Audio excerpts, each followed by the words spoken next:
Hey guys, welcome to eclipse education. Bihar Jeevika भर्ती series में आपका स्वागत है। इसके तहत हम लोग देख रहे थे स्कीम्स यानी कि योजना। तो ऑलरेडी 2 वीडियोस अपलोडेड है इसके रिगार्डिंग, आप लोग प्लेलिस्ट जाके चेक कर सकते हैं। उस पर सारे इंपॉर्टेंट स्कीम्स जो था, सेंट्रल सेक्टर स्कीम वो हमने डिस्कस किया। अब इस सेंट्रल सेक्टर से कुछ और स्कीम बच गए हैं, उसको आज के वीडियो में हम लोग कंप्लीट कर लेंगे। फिर दूसरे कैटेगरी के स्कीम्स देखेंगे। ये सभी पोस्ट के लिए वैलिड है, ऐसा नहीं कोई स्पेसिफिक पोस्ट। इसमें हम लोग संपूर्ण जानकारी देखेंगे और ये कंप्लीट हो जाएगा, उसके बाद फिर हम लोग एमसीक्यू करेंगे। तो ये क्लास 3 है। मेरा नाम है अभिषेक, वेलकम टू इक्लिप्स एजुकेशन। चलिए सेंट्रल सेक्टर स्कीम हम लोग देख लेते हैं जो बचे हुए थे। तो ये बेस्ड ऑन एडमिनिस्ट्रेशन होता है, यानी प्रशासनिक आधार पर, जिसमें 100% जो वित्त पोषण होता है यानी फाइनेंस, वो सेंट्रल गवर्नमेंट ही करती है। स्टेट का इसमें कोई रोल नहीं होता, मतलब फंड के केसेस में। और इसका सीधा क्रियान्वयन जो होता है, इम्प्लीमेंटेशन या फिर कंट्रोल बोला जाए, वह सेंट्रल गवर्नमेंट के हाथ में होता है। एग्जाम्पल में देखिए पीएम किसान और पीएम मुद्रा योजना। तो इस स्कीम में सबसे पहला है प्रधानमंत्री ग्रामीण डिजिटल साक्षरता अभियान। इसका शॉर्ट फॉर्म भी मैंने लिखा है पीएमजी दिशा। देखिए इसकी लॉन्च हुई थी फरवरी 2017 में। और किस मंत्रालय के अंतर्गत आता है? तो ministry of electronics and information technology. ये सब पॉइंट्स देखिए एग्जाम में हो सकता है लॉन्च डेट से आ जाए कि किस किस वर्ष इसे लॉन्च किया गया था इस योजना को, या फिर ये किस मंत्रालय के अंतर्गत आता है। तो ये सब चीज मैं पॉइंट वाइज हर स्कीम में मैं डिस्कस करता हूँ। फिर है आपका ये किस क्षेत्र को टारगेट करती है? तो ग्रामीण परिवार, खास करके महिलाएं को, एससी एसटी या फिर गरीबी रेखा के नीचे वाले परिवार जो होते हैं वैसे लोगों को, या फिर विकलांग लोग, इस स्कीम के तहत इन लोगों को टारगेट किया गया है। अब सबसे इंपॉर्टेंट चीज है ऑब्जेक्टिव, कि इसका उद्देश्य क्या है इस स्कीम को, मतलब ये लाना क्यों चाहते हैं। तो इसे हम लोग ध्यान से पढ़ते हैं। तो इसके अकॉर्डिंग बेसिकली क्या है कि 6 करोड़ जो ग्रामीण परिवार हैं उनको डिजिटल साक्षर बनाना है। डिजिटल साक्षर कहने का मतलब कि उनको इंटरनेट से रूबरू कराना है। इंटरनेट में क्या क्या काम हो सकता है वो सब चीज़ हम लोगों को सिखाना है उसमें। और यह सुनिश्चित करना है कि एक ग्रामीण परिवार से कम एक मेंबर जो है, एक सदस्य, उनको ये सब चीज़ के बारे में नॉलेज हो जाए। इंटरनेट बैंकिंग हो गया या फिर इंटरनेट वगैरह, ये सब चीज़। इससे क्या होगा, जो डिजिटल डिवाइड है, डिजिटल डिवाइड कहने का मतलब कि देखिए 2 तरीके के डिवीजन होते हैं। एक, जिनको टेक्नोलॉजी के बारे में पता है कि भैया तुम आज के ज़माने में यूपीआई नहीं यूज़ कर रहे हो तो तुम बहुत बैकवर्ड हो, तुमको थोड़ा सा अपडेटेड रहना चाहिए। तो ये सब चीज़ होता है डिजिटल डिवाइड। तो डिजिटल डिवाइड को कम करना और नागरिकों को यह प्रोत्साहन करना कि वह कैशलेस ट्रांजेक्शन करे। कैशलेस ट्रांजेक्शन कहने का मतलब कि वह मोबाइल से ही पेमेंट करे, जो आज के ज़माने में बहुत ज़्यादा हो रहा है।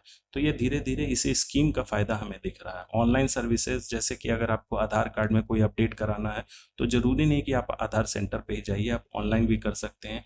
पैन कार्ड में अगर किसी तरीके का कोई अपडेट कराना है तो आप घर बैठे अपने मोबाइल से ही आप लॉगिन करके ये कर सकते हैं। बहुत ज़्यादा इसमें कोई दिक्कत नहीं है।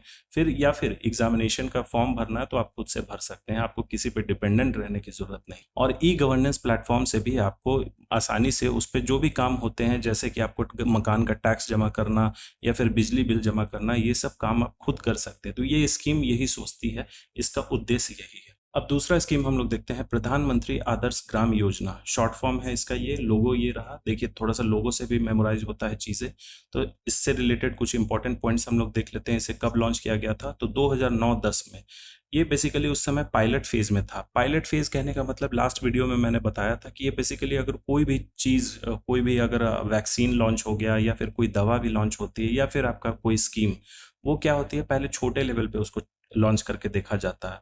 तो इसमें सिर्फ 1000 गांव को टारगेट किया गया था, उसमें ये लॉन्च हुआ था। देखा गया था कि भैया उसमें क्या होता है, बेसिकली ये एक तरीके का ट्रायल होता है पायलट फेज में, कि अगर उसमें उससे जुड़ी हुई समस्याएं हैं, जो हमारा स्कीम का, जो योजना का उद्देश्य है, वह पूरा हो रहा है या नहीं हो रहा है, या फिर उससे जुड़ी हुई कुछ समस्याएं आ रही हैं।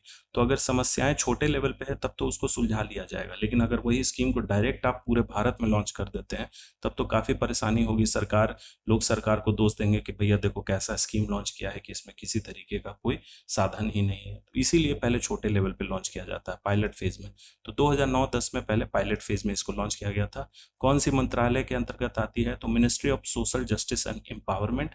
इसमें किन लोगों को टारगेट किया गया था? तो ऐसे गांव जिसमें 50% या उससे ज़्यादा शेड्यूल कास्ट पॉपुलेशन है, यानी कि अनुसूचित जाति की जनसंख्या है, जिस गांव में 50% से ज़्यादा, वैसे गांव को टारगेट किया गया था। अब उद्देश्य क्या है? तो देखिए यहाँ नाम से स्पष्ट हो रहा है, प्रधानमंत्री आदर्श ग्राम योजना।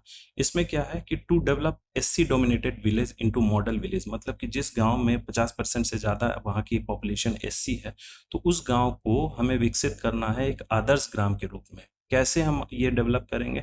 तो उन्हें क्या करना है, है बुनियादी सुविधाएं उपलब्ध हो, असमानताओं को दूर किया जाए और सामाजिक जो सद्भाव है जैसे कि सोशल हार्मनी और इंक्लूसिव डेवलपमेंट, इन सबको प्रमोट किया जाए। सोशल हार्मनी कहने का मतलब कि एक दूसरे के प्रति किसी तरीके का कोई नफरत ना हो और अच्छे तरीके से वो लोग रहें, वही होता है आपका सोशल हार्मनी समाज में। तो इस स्कीम के अंतर्गत यही इसका उद्देश्य था। अब चलिए अगले स्कीम की तरफ हम लोग चलते हैं। तो ये स्कीम का नाम है पीएम कुसुम योजना। मेरे इकोनॉमिक्स के लेक्चर में भी आपने देखा होगा, इस स्कीम को मैंने बार बार रिपीट किया है, तो देखिए इसके बारे में क्या है। सबसे पहले इसका फुल फॉर्म हम लोग देख लेते हैं, प्रधानमंत्री किसान ऊर्जा सुरक्षा एवं उत्थान महाअभियान योजना।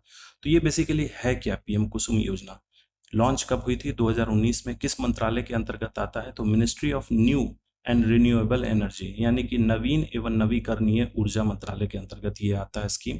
और किन लोगों को टारगेट किया गया था, तो किसान हो गए, स्पेशली वैसे किसान जो छोटे हैं, सीमांत किसान हैं या फिर आपका लघु किसान है, तो उन लोगों को टारगेट किया गया था। अब इसका उद्देश्य क्या है, सबसे इंपॉर्टेंट चीज है, तो कृषि क्षेत्र में सौर ऊर्जा को बढ़ावा देना, जिसके तहत किसानों को सोलर पंप और ग्रिड से जुड़े सोलर संयंत्र उपलब्ध कराए जाते हैं ताकि डीजल या फिर बिजली पंप पर निर्भरता घटे और ऊर्जा सुरक्षा सुनिश्चित हो।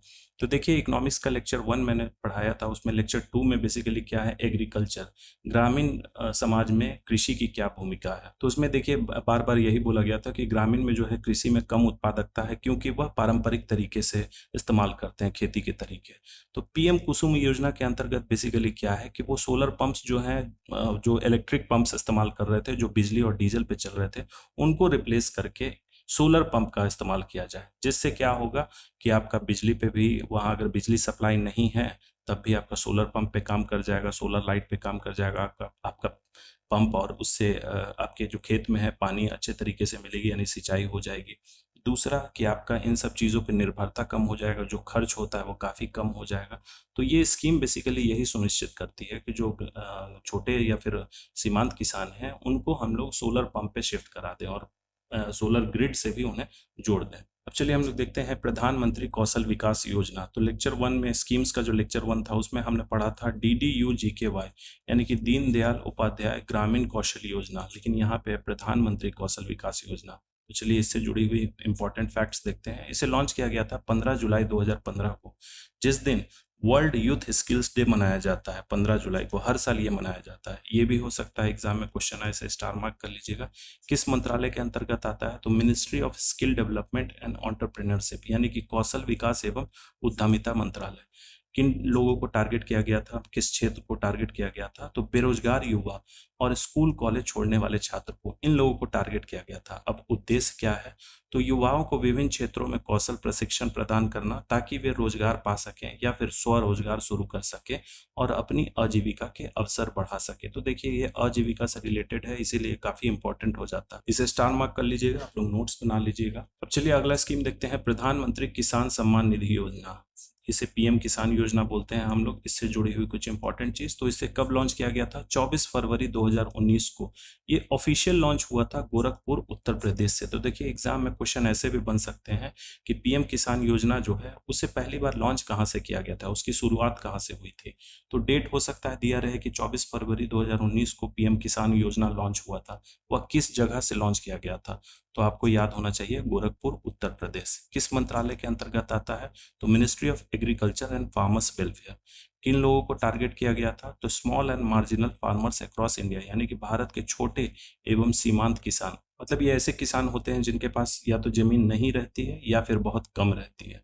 अब इस स्कीम का उद्देश्य क्या है बेसिकली, तो छोटे एवं सीमांत किसानों को सालाना 6,000 की प्रत्यक्ष आय सहायता 3 किस्तों में प्रदान करना है ताकि वे कृषि और घरेलू आवश्यकताओं को पूरा कर सकें। अब अगला स्कीम हम लोग देखते हैं, prime minister employment generation programme PMEGP यानी कि प्रधानमंत्री रोजगार सृजन कार्यक्रम। इसे लॉन्च कब किया गया था, तो वर्ष 2008 में। देखिए ये भी स्टार मार्क कर लीजिएगा, ये भी काफी इंपॉर्टेंट स्कीम है। किस मंत्रालय के अंतर्गत है, तो ministry of micro small and medium enterprises. देखिए इन सब के मिनिस्टर्स यहाँ मैं लिखना भूल गया, नेक्स्ट स्लाइड से मैं मिनिस्टर्स ऐड कर दूंगा कि इस मंत्रालय के कौन अभी मंत्री हैं सेंट्रल गवर्नमेंट में। जब स्टेट की मैं बात करूंगा तो उस समय स्टेट मिनिस्टर भी बता दूंगा। तो सूक्ष्म लघु और मध्यम उद्यम मंत्रालय के अंतर्गत ये स्कीम आता है। किन लोगों को टारगेट किया गया, तो ऐसे बेरोजगार युवा और पारंपरिक कारीगर। ट्रेडिशनल आर्टिशियंस मत कहने का मतलब कि वो लोग जो कुम्हार हो गए हैं, या फिर आपका लोहे का जो होता है चटाई बुनाई वगैरह, इन सब लोगों को पारंपरिक कारीगर बोला जाता है। तो इन लोगों को बेसिकली टारगेट किया गया था, साथ में बेरोजगार युवा। अब इस स्कीम का उद्देश्य क्या है, तो ग्रामीण और शहरी क्षेत्रों में स्वरोजगार के अवसर पैदा करना, जिसके लिए बेरोजगार युवाओं और कारीगरों को सूक्ष्म एवं लघु उद्यम स्थापित करने हेतु वित्तीय सहायता, सब्सिडी और ऋण दी जाती है। बेसिकली क्या है कि ऐसे बेरोजगार युवा हैं या फिर पारंपरिक कारीगर हैं, वो अपना काम जो है बड़े लेवल पे नहीं ले जा रहे हैं। अब बेरोजगार हैं तो काम ही नहीं कर रहे हैं, लेकिन उनको हमें प्रोत्साहित करना, सरकार उनको प्रोत्साहित करना चाहती है, तो उसके लिए उनको लोन भी मिलता है, साथ में उस लोन पे सब्सिडी भी होता है कि आप कोई बिजनेस स्टार्ट करिए। और अगर पारंपरिक कारीगर हैं, आप कर रहे हैं लेकिन आपका ग्रोथ नहीं है, तो आप अपनी इसको बढ़ाइए, आप माइक्रो या फिर स्मॉल इंडस्ट्रीज को सेटअप। चलिए अब अगला स्कीम देखते हैं, प्रधानमंत्री दक्षता और कुशलता संपन्न हितग्राही, इसे बोलते हैं पीएम दक्ष योजना। देखिए इसे लॉन्च किया गया था, ये हाल ही के दिनों में लॉन्च किया है 2020-21 में। किस मंत्रालय के अंतर्गत आता है, तो ministry of social justice and empowerment, यानी कि सामाजिक न्याय एवं अधिकारिता मंत्रालय। किन लोगों को टारगेट किया गया था, तो SC, OBC, EBC, D notified tribes कहने का मतलब ऐसे जाति जो किसी जगह खास जगह पे वो बिलोंग नहीं करते हैं, वो घूमते रहते हैं इधर उधर बंजारे की तरह, तो उन्हें बोला जाता है डी नोटिफाइड ट्राइब्स। अब चलिए देखते हैं इस स्कीम का उद्देश्य क्या था। तो वंचित वर्ग, जो हमने अभी ऊपर वर्ग डिस्कस किया, उनको कौशल विकास प्रशिक्षण प्रदान करना, पुनः कौशल और उन्नयन प्रदान करना। कहने का मतलब कि जो भी अगर उनके पास कौशल है तो उसको क्या करें और बढ़ाएं। और री स्किल कहने का मतलब कि अगर वो कौशल खत्म हो गया है तो फिर उस कौशल को हम लोग जीवित करें, मतलब कि उन्हें मोटिवेट करके, ऐसा नहीं कि आप जो करना ही नहीं चाहता है लेकिन उसको हमें मोटिवेट करना है इस स्कीम के अंतर्गत, ताकि वे उनकी रोजगार क्षमता बढ़े और उन्हें नौकरी मिले या वे स्वरोजगार शुरू कर सके। तो देखिए बेसिकली स्किल डेवलप करने का क्या होता है कि या तो वो जो भी काम कर रहे हैं उसमें बढ़ोतरी हो, या फिर वो काम अगर नहीं कर रहे हैं तो काम करना शुरू करें, बेसिकली उनके स्किल को देख। अब चलिए अगला स्कीम देखते हैं, प्रधानमंत्री उज्ज्वला योजना। ये देखिए एलपीजी सिलेंडर से रिलेटेड था, तो इससे रिलेटेड कुछ इंपॉर्टेंट पॉइंट्स देख लेते हैं। इसे लॉन्च कब किया गया था, 1 मई 2016 बलिया उत्तर प्रदेश से। तो ये जगह भी आप लोग याद रखिएगा क्योंकि ये एग्जाम में ऐसे पूछा जा सकता है। किस मंत्रालय के अंतर्गत आता है, तो ministry of petroleum and natural gas, कहने का मतलब पेट्रोलियम और प्राकृतिक गैस मंत्रालय। अब किन लोगों को इसमें टारगेट किया गया था, तो ऐसी महिलाएं जो गरीबी रेखा से नीचे वाले परिवार में रहती है। तो बेसिकली यह जो था बीपीएल वुमेन्स के लिए था, बीपीएल फैमिली में जो वुमेन्स है उनके लिए। अब इस स्कीम का यानी कि उज्ज्वला स्कीम का क्या उद्देश्य था, तो गरीब महिलाओं को मुफ्त एलपीजी कनेक्शन उपलब्ध कराना, ताकि उन्हें स्वच्छ ईंधन मिले, धुएं से होने वाली स्वास्थ्य समस्याएं कम हो और महिला सशक्तिकरण को बढ़ावा मिले। चलिए अब हम लोग अगला स्कीम देखते हैं, प्रधानमंत्री उजाला योजना। देखिए पिछला स्कीम था उज्ज्वला और यह है उजाला। उजाला मतलब होता है ब्राइटनेस, लाइट। तो यह रिलेटेड होगा आपका इलेक्ट्रिक बल्ब से। इसका फुल फॉर्म भी लिखा हुआ है Unnat Jyoti by affordable LEDs for all. इससे जुड़ी हुई कुछ इंपॉर्टेंट पॉइंट्स हम लोग देख लेते हैं। तो इसे लॉन्च कब किया गया था, 1 मई 2015 को। किस मंत्रालय के अंतर्गत इसे लॉन्च किया गया था, तो मिनिस्ट्री ऑफ पावर यानी विद्युत मंत्रालय। अब यहाँ एक इंपॉर्टेंट चीज है, इम्प्लीमेंटिंग एजेंसी, कहने का मतलब कि ऐसी एजेंसी होती है, जाहिर सा बात है इसके अंतर्गत एलईडी बल्ब का वितरण किया गया था सरकारी रेट पे, तो कोई ना कोई एजेंसी तो इसमें इन्वॉल्व होगी। अब डायरेक्ट विद्युत मंत्रालय तो इलेक्ट्रिक बल्ब देगा नहीं, वो देगा तो किसी न किसी कंपनी का ही। वही कंपनी थी आपकी ईईएसएल यानी एनर्जी एफिशिएंसी सर्विसेज लिमिटेड। हो सकता है यह भी क्वेश्चन आ जाए एग्जाम में कि उजाला स्कीम के अंतर्गत जो एजेंसी थी उसका नाम क्या है, या फिर ईईएसएल देके बोलेंगे कि इसका फुल फॉर्म क्या है। तो आप लोग ये चीज ध्यान रखिएगा। अब किस क्षेत्र को टारगेट किया गया था, तो भारत के सभी परिवार को, ऐसा कोई स्पेसिफिक नहीं है कि ग्रामीण समाज को या फिर शहरी समाज के इन वर्ग को, ये सभी परिवार को टारगेट किया गया था। अब इसका उद्देश्य हम लोग देख लेते हैं, तब हमें समझ में आएगा कि ये भारत के सभी परिवार को क्यों टारगेट किया गया था। मतलब इसमें कोई स्पेसिफिक, अभी तक जो भी हम लोग स्कीम देखते आए हैं तो कोई स्पेसिफिक वर्ग को या फिर वो समाज को या फिर ग्रामीण या शहरी समाज को टारगेट किया जाता है, लेकिन यहाँ सभी परिवार को क्यों। तो उजाला स्कीम का बेसिकली उद्देश्य यही था कि ये क्या करना चाहती है, ऊर्जा दक्षता को बढ़ावा देना चाहती है, जिसके तहत सस्ते दामों में एलईडी बल्ब उपलब्ध कराया जाए ताकि परिवारों के बिजली बिल घटे और कार्बन उत्सर्जन कम हो।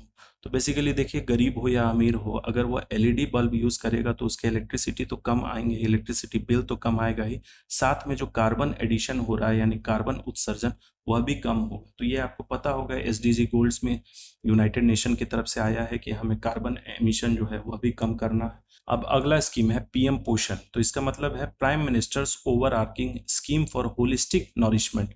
हिंदी में इसे देखते हैं प्रधानमंत्री समग्र पोषण अभियान। होलिस्टिक का मतलब होता है समग्र। चलिए, इससे जुड़ी हुई कुछ इंपॉर्टेंट पॉइंट हम लोग देख लेते हैं। तो इसे लॉन्च कब किया गया था? 29 सितंबर 2021 को। और ये रिप्लेस किसको किया था? तो मिड डे मील स्कीम को। ये भी देखिए काफी इंपॉर्टेंट हो जाता है, क्योंकि यह मिड डे मील को रिप्लेस किया था और इसका नाम बदल के रख दिया गया था पीएम पोषण। किस मंत्रालय के अंतर्गत आता है? तो मिनिस्ट्री ऑफ एजुकेशन। किन लोगों को टारगेट किया गया था?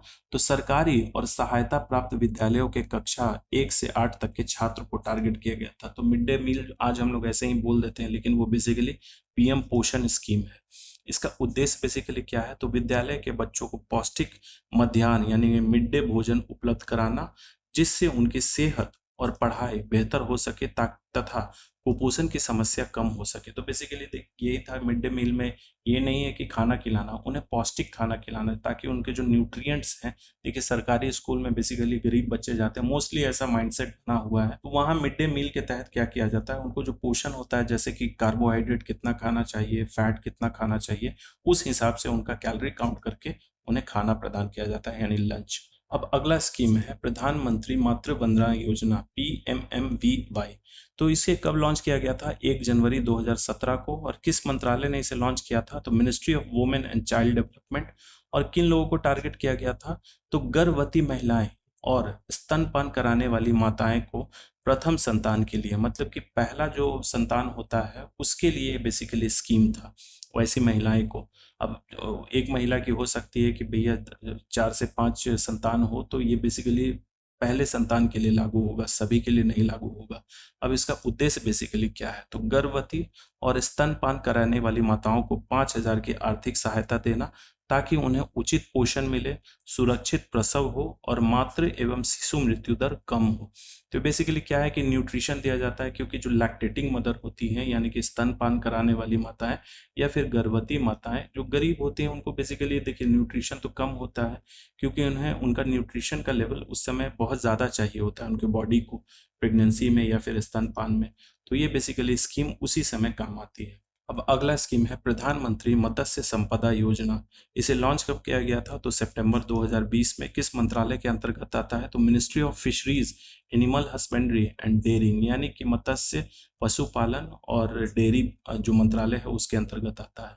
किन लोगों को टारगेट किया गया था? तो फिर मछुआरे हो गए, मत्स्य किसान हो गए, मछली विक्रेता और मत्स्य पालन व जलीय कृषि क्षेत्र से जुड़े हितधारकों को।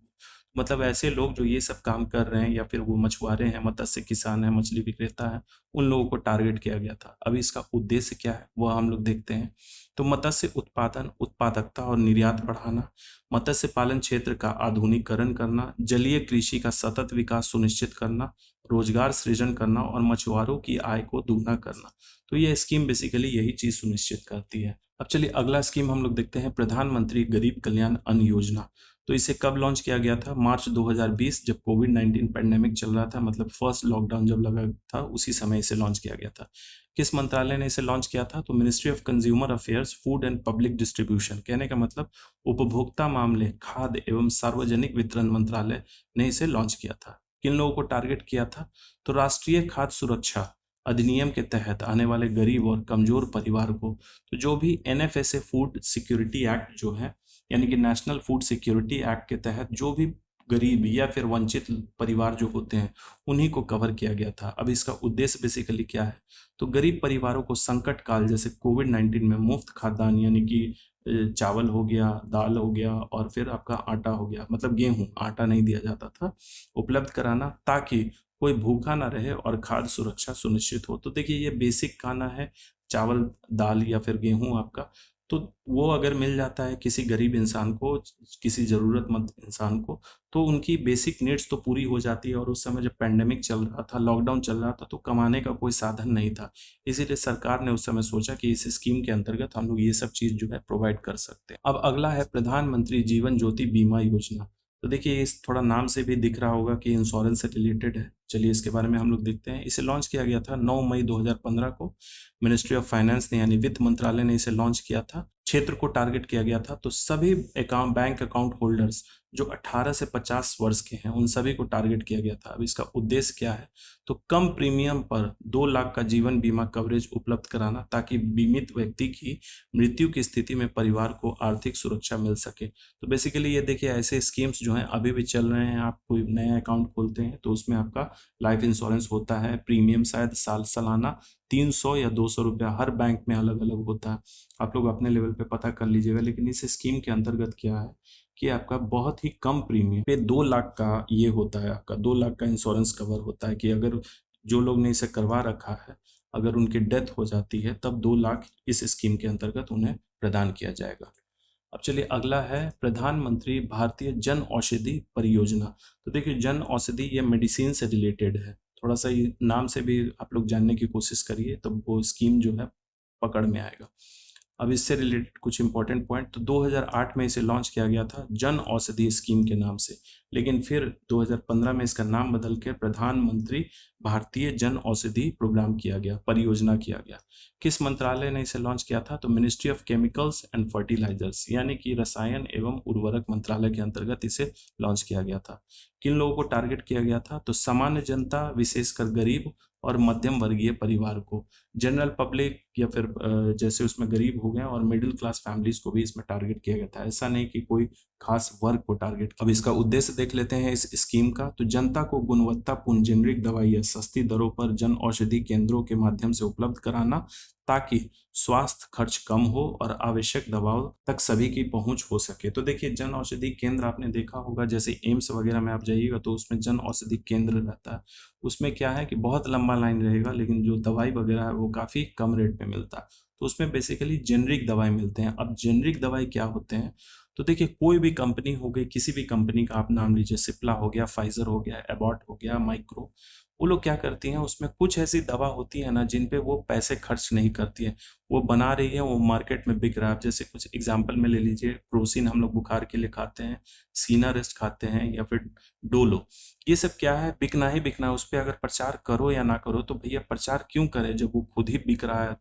तो वो सब जेनरिक दवाइयाँ में आ जाती हैं और उसी पे क्या है जो बिजनेसमैन होते हैं, दुकान वाले, वो बहुत अच्छा खासा मार्जिन रख के बेचते हैं। वो वैसी जो प्रोडक्ट्स होती हैं, वैसी दवाइयाँ जन औषधि केंद्र के अंतर्गत वही प्रदान किया जाता है। जेनरिक का मतलब आपने समझ लिया। अब अगला स्कीम है स्टैंड अप इंडिया स्कीम। देखिए एक है स्टैंड अप, एक है स्टार्टअप। तो पहले हम लोग स्टैंड अप इंडिया स्कीम को समझते हैं। इसे लॉन्च किया गया था 5 अप्रैल 2016 को। मिनिस्ट्री ऑफ फाइनेंस ने इसे लॉन्च किया था। किसके थ्रू, एक एजेंसी होती है उसके थ्रू इन्होंने लॉन्च किया था जिसका नाम है आपका सिडबी। ये एक बैंक है। हम लोगों ने वो सेक्शन देखा था ऑर्गेनाइजेशन में, उसमें सिडबी को मैंने बहुत अच्छे से डिस्कस किया था। तो ये इसका फुल फॉर्म होता है small industries development bank of India. इनमें किसको टारगेट किया गया था, तो महिला उद्यमी यानी ऐसी वुमेन्स जो बिजनेस करना चाहती हैं या फिर बिजनेस कर रही हैं, और SC/ST एंटरप्रेन्योर्स मतलब SC/ST जो बिजनेस कर रहे हैं। इसका उद्देश्य बेसिकली क्या था, टारगेट सेक्टर तो हमने समझ लिया। तो महिलाएं और SC/ST समुदाय में उद्यमिता को बढ़ावा देना, जिसके लिए 10 लाख से 1 करोड़ तक के बैंक ऋण देकर नए उद्योग यानी ग्रीन फील्ड उद्यम। देखिए ग्रीन फील्ड सेटअप क्या होता है, एंटरप्राइज कि कोई चीज आप नए स्तर पे सेटअप कर रहे हैं तो वह एकदम हो गया, स्क्रैच से शुरू करना है एकदम स्टार्टिंग से, वह ग्रीन फील्ड एंटरप्राइज हो गया। दूसरा होता है आपका ब्राउन फील्ड। ब्राउन फील्ड मतलब कि पहले का ही चीज है, उसमें आप क्या करना चाहते हैं, रिनोवेशन करना चाहते हैं, उसका बिल्डिंग का सेटअप आप बढ़ाना चाहते हैं। वो बिल्डिंग आपका पहले से ही, वो बिजनेस पहले से ही है, उसमें बस आप इंप्रूवमेंट करना चाहते हैं, या तो नया बिल्डिंग हो गया या नया मशीनरी हो गया। लेकिन ग्रीन फील्ड मतलब एकदम स्क्रैच से आप जगह भी लीजिएगा, नया बिल्डिंग बनाइएगा, वो होता है ग्रीन फील्ड एंटरप्राइज के लिए। वही इस स्कीम के अंतर्गत कवर करा जाता है। जैसे महिलाएं हो गई या फिर SC/ST के समुदाय के लोग, जो लोग बिजनेस करना चाहते हैं, उनको 10 लाख से 1 करोड़ तक का बैंक ऋण प्रदान किया जाता है। अब चलिए हम लोग देखते हैं दूसरा स्कीम है स्टार्टअप इंडिया स्कीम। वह था स्टैंड अप इंडिया, यह है स्टार्टअप इंडिया। इससे जुड़ी हुई कुछ इंपॉर्टेंट पॉइंट्स हम लोग देख लेते हैं। तो इसे 16 जनवरी 2016 को लॉन्च किया गया था।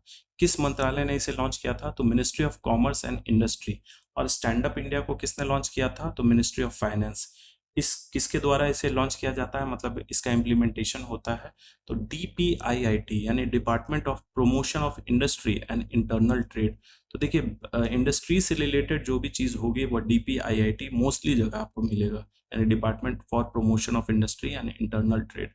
लक्षित क्षेत्र यानी किसे टारगेट किया गया था, तो युवा उद्यमी, नवाचार करने वाले और स्टार्टअप उद्यम। तो जो लोग यंग एंटरप्रेन्योर्स होते हैं या फिर इनोवेटर्स, कोई नया आइडियाज लेके आते हैं, या फिर स्टार्टअप वेंचर, कहने का मतलब कि दो स्टार्टअप है, दो स्टार्टअप मिलके एक स्टार्टअप का निर्माण करना चाहते हैं, तो वैसे लोगों को भी इस स्कीम के अंतर्गत कवर किया जाता है। अब इसका उद्देश्य क्या है, तो नवाचार और उद्यमिता को बढ़ावा देना, जिसके तहत टैक्स लाभ, आसान नियम, वित्तीय सहायता और ऐसा पारिस्थितिक तंत्र कराया जाता है जिससे स्टार्टअप विकसित हो और रोजगार पैदा हो। तो देखिए बेसिकली स्टार्टअप क्या है, आज के समय में इस वर्ड को हम लोग बहुत ज्यादा यूज करते हैं। स्टार्टअप और बिजनेस में क्या अंतर होता है, बिजनेस आप किसी भी चीज का शुरू कर सकते हैं, स्टार्टअप में क्या है, देखा जाता है कि वह बिजनेस आपका स्टार्टअप है या नहीं है।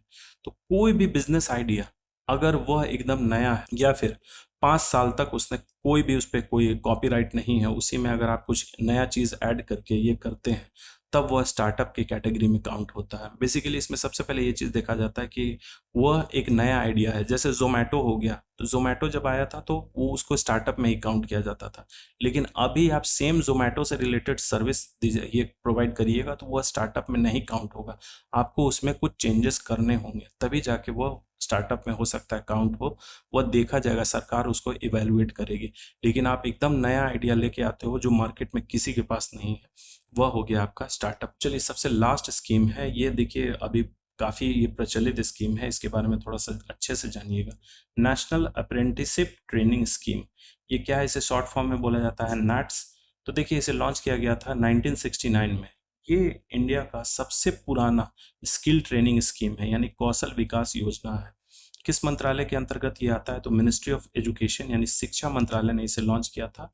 और ये किसके द्वारा इसका इम्प्लीमेंटेशन होता है, तो बोर्ड्स यानी कि बोर्ड ऑफ अप्रेंटिसशिप ट्रेनिंग या फिर बोर्ड ऑफ प्रैक्टिकल ट्रेनिंग, जिसे BOPT भी बोलते हैं। किन लोगों को टारगेट किया गया था, तो न्यू ग्रेजुएट्स हो गए, डिप्लोमा डिग्री होल्डर हो गए, या फिर कोई टेक्निकल स्टूडेंट्स हो गए, टेक्निकल डिग्री उन्होंने ले रखा है, उनको टारगेट किया जाता है। अब इसका उद्देश्य क्या है बेसिकली, तो स्नातक और डिप्लोमा धारकों को व्यवहारिक का प्रशिक्षण और कौशल विकास उपलब्ध कराना, ताकि उन्हें उद्योगों में काम करने का अवसर मिले और उनकी रोजगार क्षमता बढ़े। देखिए अप्रेंटिसशिप क्या होता है, एक होता है अप्रेंटिसशिप और एक होता है आपका इंटर्नशिप। तो अप्रेंटिसशिप बेसिकली क्या होता है, ऑन द जॉब ट्रेनिंग बोला गया, कि आपको बेसिकली जो काम हो रहा है, एक सपोज करिए कि अगर आप किसी ऑटोमोबाइल सेक्टर में जाते हैं या किसी कंपनी में, कोई भी कार की कंपनी, आप मारुति का एग्जांपल लीजिए, तो उसमें आपके वर्कशॉप में ले जाया जाएगा, जो वहाँ का इंजीनियर कर रहा है, मतलब कि वो चाहे वो आपका असेंबली कर रहा है या फिर पेंट कर रहा है या फिर इंजन को कुछ तरीके का वो उसमें एडिशन कर रहा है, उसको असेंबल करके बना रहा है, कि ये रेगुलर एम्प्लॉय हैं, इनको सैलरी बकायदा 50,000 या लाख रुपया मिल सकता है। आप क्या वहाँ कुछ दिनों के लिए ही जाइएगा, वही काम करिएगा जो ये काम कर रहा है, आपको भी वही काम करने का मौका मिलेगा। ऐसा नहीं कि ये इंजन बना रहा है तो आपको भी इंजन बनाने में लगा दिया जाएगा। आपको बेसिकली देखा जाएगा आपका टेक्निकल स्किल क्या है, नॉलेज क्या है, उस बेसिस पे आपको इनके साथ लगाया जाएगा। आप देखिएगा, हो सकता है इसके साथ काम कर रहे हैं, 3 महीने का समय होता है अप्रेंटिसशिप का, उसमें आप साथ में मिलके काम करिएगा, काम सारा जो ये कर रहे हैं वही करिएगा, लेकिन सैलरी जो है इसमें सैलरी नहीं मिलता, बल्कि उसको स्टाइपेंड बोलते हैं। तो स्टाइपेंड शायद 3,000 या 6,000 रुपया महीना मिलता है। तो ये तो बहुत हाई लेवल का मैंने काम बताया। हो सकता है आपको काम मिले कोई एडिटर में, जैसे अखबार का जो ये होता है, जो लोग एडिटिंग करते हैं उसको टाइप करके फिर किस तरीके से अखबार का प्रेजेंटेशन तैयार किया जाता है, हो सकता है आपको उसी में मिले काम, वहीं अप्रेंटिसशिप करने का मौका मिले, तो आप वहाँ जाइएगा, सेम वही सब काम करिएगा, लेकिन आपको बस सैलरी के बजाय आपको स्टाइपेंड मिलेगा और 3 महीने का आपका टेन्योर रहेगा। करने के बाद आपको सर्टिफिकेट मिलेगा, फिर उसके बाद आप उस बेसिस पे जॉब के लिए कहीं भी अप्लाई कर सकते हैं। देखेंगे कि अगर वहाँ पे आपका परफॉर्मेंस अच्छा है, आप एकदम एक्सेप्शन है, सबसे बेस्ट है, तब हो सकता है वहीं पे आपको रख लें। ये देखिएगा, नैट्स के वेबसाइट पे जाइएगा और कोशिश करिएगा उसको। इसमें 2 तरीके का रजिस्ट्रेशन होता है, एक स्टूडेंट का जो लोग अप्रेंटिसशिप करना चाहते हैं, और एक इंस्टीट्यूट का यानी संस्था का जो प्रोवाइड करना चाहते हैं। तो अगर ऐसे इंस्टीट्यूट हैं जो नैट्स के तहत इनरोल्ड होके वह अप्रेंटिसशिप प्रोवाइड करना चाहते हैं तो वो भी कर सकते हैं। तो चलिए यहाँ कंप्लीट हो गया हमारा जो स्कीम्स का था, सेंट्रल सेक्टर स्कीम्स। अब अगला वीडियो लाऊंगा जिसमें मैं सेंट्रल स्पॉन्सर्ड स्कीम्स, तो फर्स्ट लेक्चर में मैंने सेंट्रल स्पॉन्सर्ड स्कीम्स जो था जो भी डिस्कस किया वह इसी से रिलेटेड था। बाकी जो भी थोड़ा बहुत इंपॉर्टेंट होगा, देखिए स्कीम्स बहुत सारे हैं लेकिन उनको फिल्टर करना, उनके बारे में इंफॉर्मेशन लाना कि आपको क्या बताना चाहिए, कौन सा स्कीम बताना चाहिए। आप लोग भी अपने से सर्च कर रहे होंगे लेकिन आप कंफ्यूज हो जाते होंगे। आज 5 याद करते होंगे, फिर कल 5 याद करने के लिए जाते होंगे तो आज वाला आप 3 भूल जाते होंगे। तो आप क्या करिए, अपने लेवल से भी तैयारी करते रहिए, अपने जो भी आपको सहूलियत लगता हो। ये मुझे सहूलियत लगा, मैं अगर एक स्टूडेंट होता तो इसी तरीके से इन्हीं सब कंटेंट को देख के पढ़ता। तो चलिए, अगर जैसी आपकी इच्छा हो, आप इसी से पढ़ना चाहते हैं या फिर इसके अलावा आप कुछ और, तो आपको पढ़ना ही होगा, लेकिन इस सिर्फ इतना पढ़ने से काम नहीं चलेगा, इसके अलावा भी आपको पढ़ना होगा। So thank you for watching.